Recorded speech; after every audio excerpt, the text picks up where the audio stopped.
Hi everybody, I'm Dave Balkan of Balkan Sewer Water Main Service, and I'm going to give a little tutorial about Plunger, something probably everybody thinks they know how to use and they think they know everything about, but I bet you're going to learn some new things if you have the patience to watch this video. First and foremost, you should always have two different plungers because they're designed for two separate and distinct type of stoppages, toilet stoppages and sink stoppages.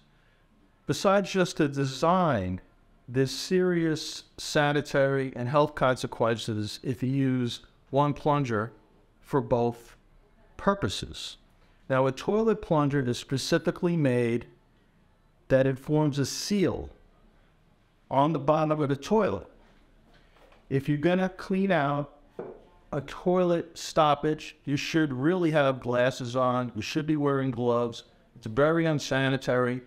In case you get splattered, in case you have maybe an open cut on your fingers. You don't want to expose yourself to any kind of danger.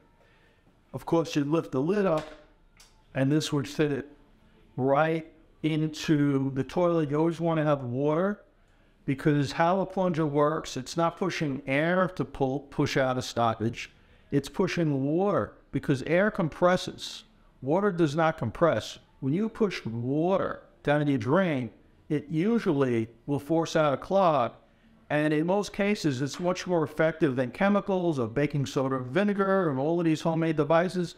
Just use a plunger, and the pressure of the water will typically push out a clog, no problem. Now, you just use your toilet plunger.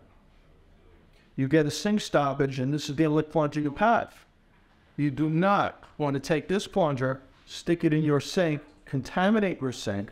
Maybe the next day you are filling your sink to splash water in your face, or you're cleaning your razor off to shave, and then you will potentially get some real funky things happening on your face or your eye. So that's why absolutely you want to have two plungers. You want to label them, toilet. You want to keep it by the toilet. You want a sink plunger. You would, if you can, put it under the vanity or near the sink. You don't want to confuse them. You want to label them so nobody else in your house gets confused.